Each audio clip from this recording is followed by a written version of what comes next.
Jackson. What you doing, buddy? Huh? What are you doing, buddy? You want to be in the video, don't you? You want to be in some more video, don't you? I know you do.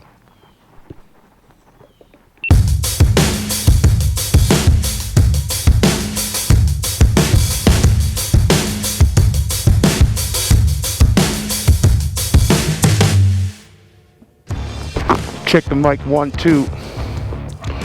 All right.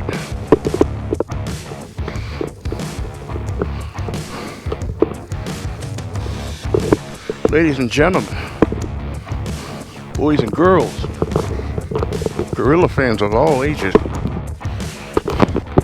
we are back, and we have the Polini 303 rebuild. So I made a couple of short flights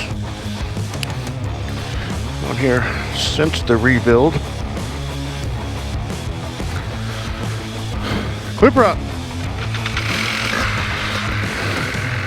And yeah, so far so good, so we'll see how it goes. I'll be staying close to the airport until I build some faith in this motor. It just takes a little bit of time.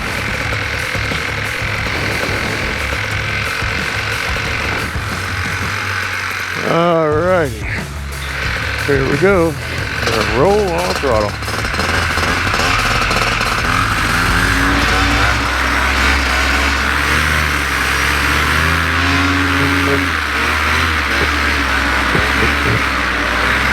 Get her under control. And we're good to go.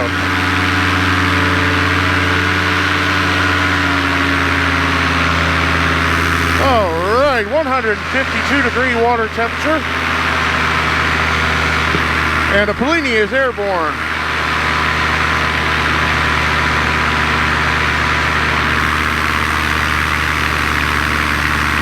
We're still running a hair rich. And I'm okay with that. I've been checking the plug every time, and we'll continue to do that. I'm not in any huge hurry to get this thing leaned out. So I have my 303 set up on this little single Skycruiser machine. I had to do a little bit of work on it. I put a smaller prop on it. I put a 130 centimeter helix prop on it. It's actually a Fly Products propeller made for this machine.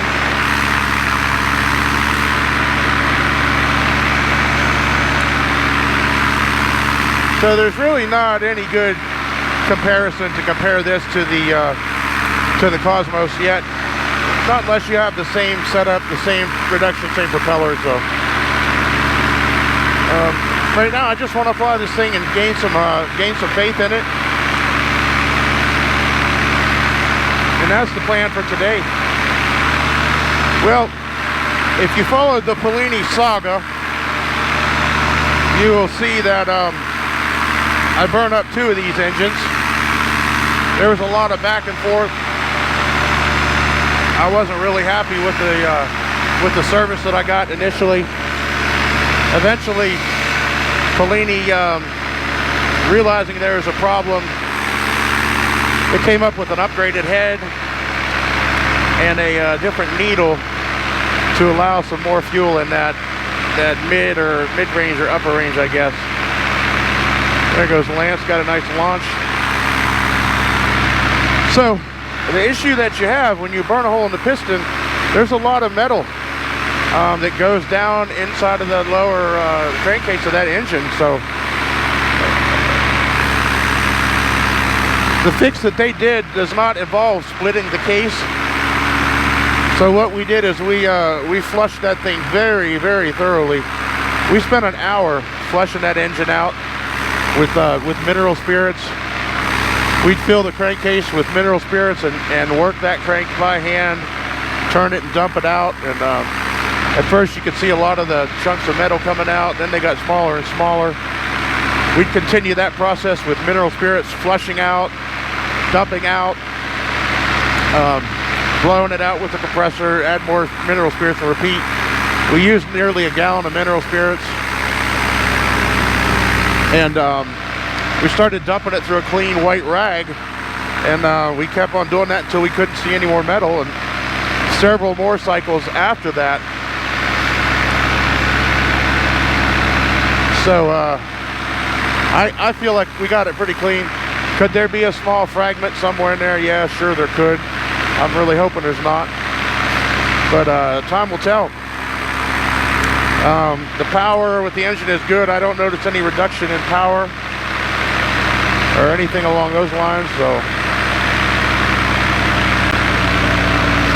let's grab a quick touch and go here. I wanted to check this engine thrust angle.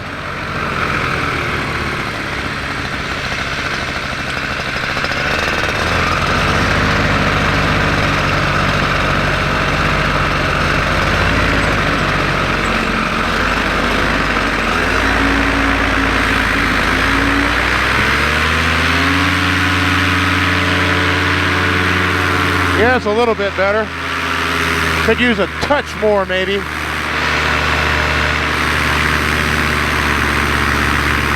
The power is certainly there. Even with this smaller 130 centimeter prop, power is extraordinary.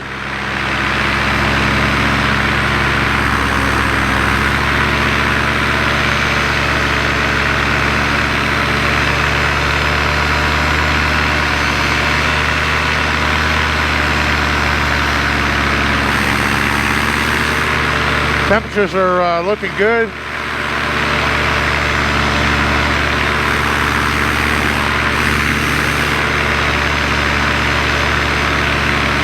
So I don't know what my plans are for this engine.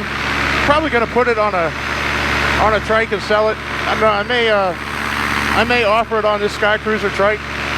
It's a nice machine. It's sturdy, low center of gravity. I just ordered a better seat for it. I don't really like these super lightweight seats. You're kind of sitting on some nylon straps, and I mean, it's okay, but I ordered a molded type racing seat with a 5-point harness that actually has a 5-point harness that has this quick release right in the center where you pull one lever and they all come loose. So I don't know, you get used to flying machines that have a paraglider type harness, and then you sit in this thing with just the lap belt. It just has the kind of seat belt, car seat belt, lap belt. You feel like you're naked or something. I don't know, different.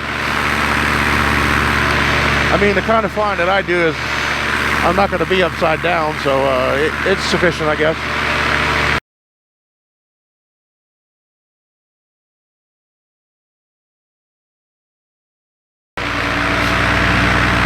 So anyway, that's all I have to say about that.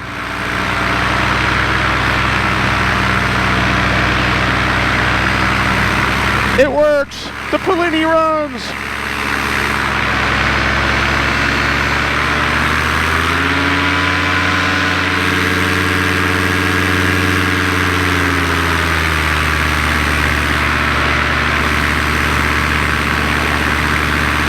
I've been working with a new 360 camera.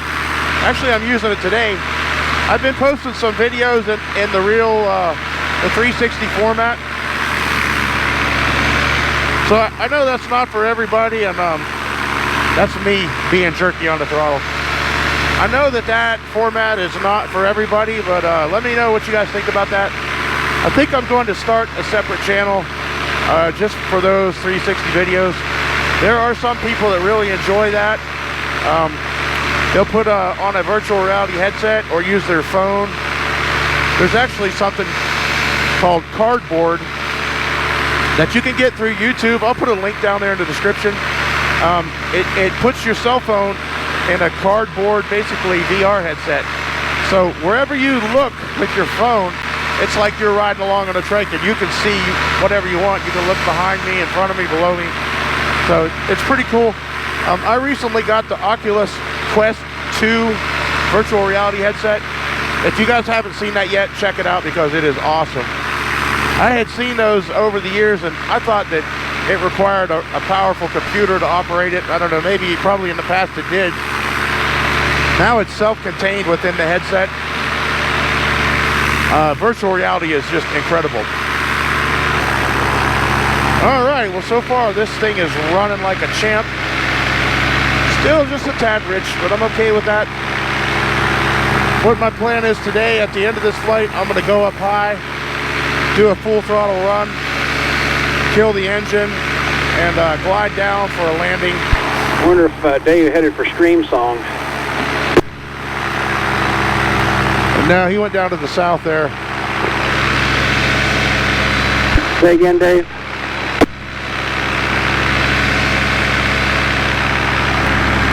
Dave went down to the south.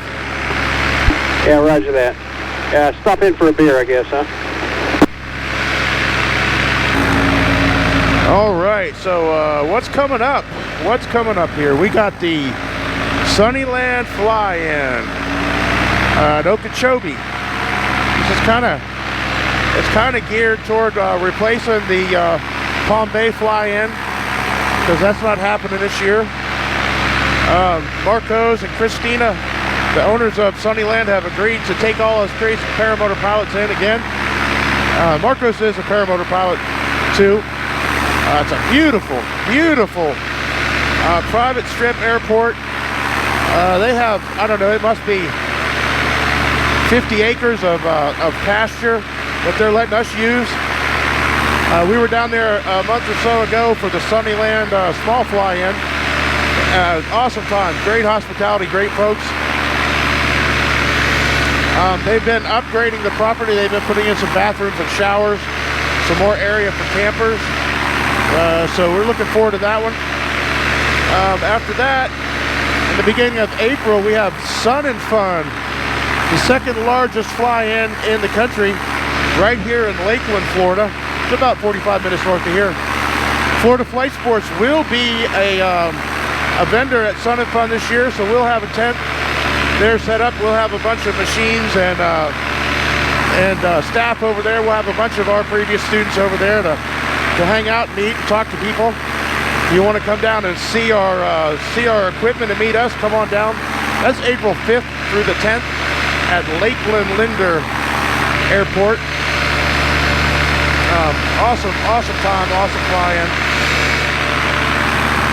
So if you're looking to book training, you may want to contact me and get your deposit in and get your training booked, because we will likely be pretty busy after Sun and Fun. We get a lot of exposure there every year, so yeah, hit me up if you want to get trained.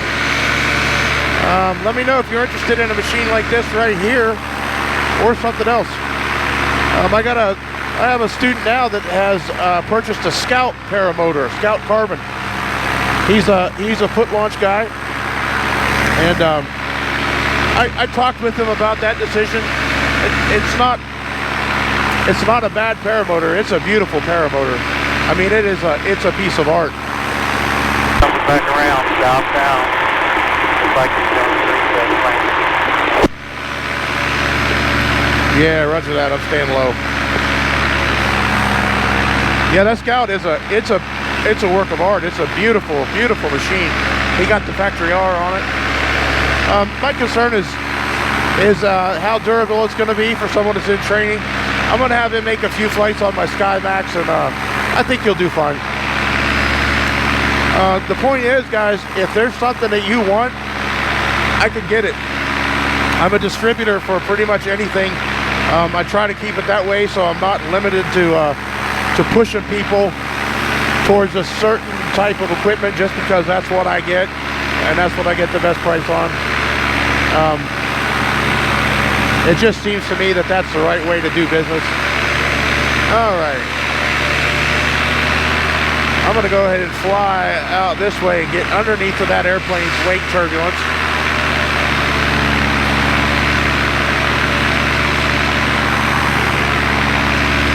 Where was I? Oh yeah, so anyway, if you want something, let me know, and I can get it.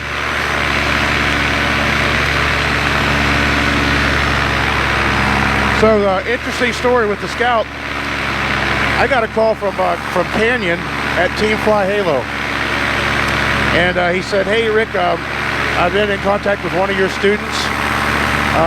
He has interest in purchasing a Scout, and I didn't want to just take the equipment sale from you, so let's talk. And we did. And Canyon was gracious enough to pay me a commission on the equipment. He didn't have to do that. He didn't ever have to call me, but he did. And that's pretty awesome. I talked with him about possibly becoming a Scout dealer. You know, honestly, so many of my guys are wheel launch. I don't think that it makes the most sense. But, you know, if there's ever a need for it, it's always available. That's a real stand-up thing to do, to call somebody like that instead of just stealing their sale and not saying anything.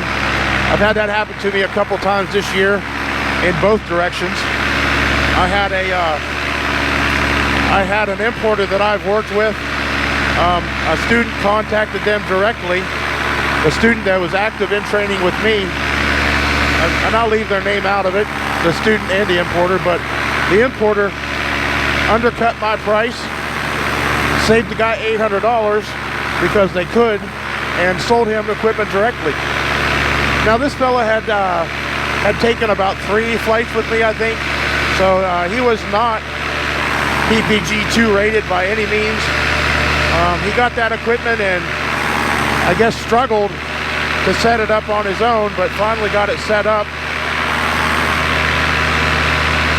And then had a really bad oscillation in a launch, didn't recognize it, tried to power through it and wrecked it pretty bad. It probably cost him more money to fix it than to save it, and he was a little bit bloodied up. So I never want to see that. I don't like to see that. I want people to succeed. But yeah, that's pretty dirty. So anyway, that's life. That's life as a paramotor instructor. Oh, the other one, Travis Burns from One Up Adventures. He was contacted by one of my students, someone that had signed up to train with me. He hadn't made it down here for his training yet, but he wanted to buy an ozone wing. He didn't realize that I am also an ozone dealer, because I don't talk about it a lot. I haven't sold a lot of them, and I'm just newly a dealer the end of last year. So he contacted Travis about buying a wing. Travis Burns from One Up Adventures contacted me and said, hey Rick, your student wants to buy this wing. Travis said, I'll tell you what, I'll go ahead and give you the commission. I'll pick the wing up for you. I'll pay for it. I'll bring it down here for you. So, I mean, stuff like that is awesome. And that's the way it should be. So I can tell you that I will return those type of favors to people. That's the sign of a true professional, in my opinion. So, thanks a lot. Shout out to Travis Burns, One Up Adventure, and Canyon Hansen at Team Fly Halo. Good job, guys. That's awesome. But, all right. I don't know if you guys really give a crap about the ins and outs of a paramotor business, but it gives me something to talk about. Different people like different kinds of videos. Some people like it when I just fly and you can hear the engine. Some people like it when I talk like this. I guess they call that vlogging or vlogging. Some people like the VR experience, the hands-on or VR 360 video. So I try to cater a little bit to everyone. So a lesson learned there from the guy in the oscillation is we experienced something, and I made up a name for it. I call it perfection syndrome or perfect launch syndrome. When you're in training, we're always launching in the perfect weather conditions with either absolutely no wind. I gotta be aware of that airplane's wake turbulence. I'm gonna come around here. We're flying with absolutely zero wind or very light wind, and we're always set up perfectly directly into the wind. We're not flying on days where the wind is shifting or changing more than 5 or 10 degrees. So, and you have an instructor in your ear. So what we tend to get more times than not, is a perfect inflation. That perfect wing layout, that perfect wind direction or wind condition leads to that wing coming up perfectly overhead. And there's not much that you have to do. You look at the wing and be aware that it's good, and then you get the command to go, go, go, full power, looks good. Well, you do that in training 3 or 4 or 5 or sometimes 6 or 8 times, and you just kind of think that it's always going to be like that, and it's not. You have to prepare yourself that eventually you're going to have a bad inflation, and you're going to have to slow down and fix that inflation, or you're just going to have to kill it. So I tell people that knowing when to stop is as important or more important than knowing when to go. So guys do those good trainings, those good launches during training, and they're just used to that, and then you get a bad inflation and they're not prepared to deal with it. So what I do now is I try to get my guys to inflate and taxi, 50, 100 feet, halfway down the field. Try to do that every time. It just makes a better pilot. And but guys that leave training early, they're not going to get that experience. So think about it. Some people may have aviation experience. I've trained guys. I've actually trained guys that are active airline pilots, and those guys are smart because they knew that an airplane and a paramotor are 2 different things completely, and they may know everything about airspace, weather, and flying in a passenger carrying aircraft, but a paramotor is completely different. So they came and took the time and went through the training and learned, and that's safe. The guys that are dangerous are the guys that say, well, yeah, I have 100 hours in a Cessna or whatever. That's a dangerous attitude to have in aviation. That aircraft in the pattern watch show is going to be a left downwind departure to the south. Roger that. Thanks for the advisory. So, yeah, that's a dangerous attitude to have in aviation. And anything in aviation, we should always be learning about things that we think we know. There's always things to be gained and learned, so keep that in mind, guys. The most dangerous pilots in general aviation, and probably in paramotor as well, are those guys that are, 100 hours. Because, number one, you tend to become complacent. And number 2, you start to think that you know everything. And that's a dangerous attitude. All right, that's all I got to say about that. Wow, I'm flying on a soapbox today. My flying soapbox. Hey, at least the 303 is running good. I'm happy about that. So, thoughts on the engine? I love the power. I like the engine a lot. As long as that has the problem fixed. I hope for Polini's sake, I hope for all the guys that... You got a radio on. You need to keep an eye out for traffic. I think that other traffic's the part of the pattern, but you're right about pattern altitude.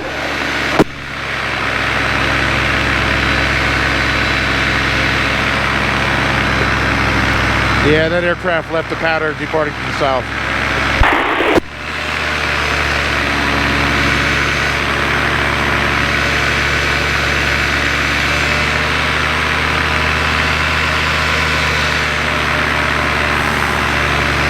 We always got Gorilla Ground on the ground watching out for us. It's always a good thing. He'll give us updates as needed. He monitors aircraft frequency. I have the capability to fly with one. I don't often do it. It's just an extra hassle to deal with. I'm very familiar with the aircraft patterns here at Wauchula. I stay out of them. I watch for aircraft. So.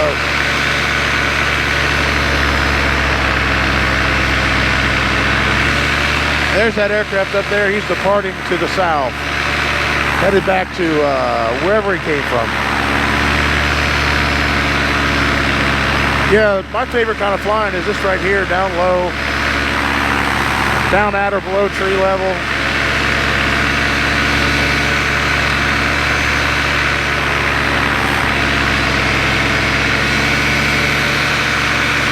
if we can get a visual on Lance here. Yeah, he's behind me.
Right. Well, that didn't suck. Those lines out of the way. Thanks for coming along, and we'll keep flying that Polini. Hit me up if you want some training.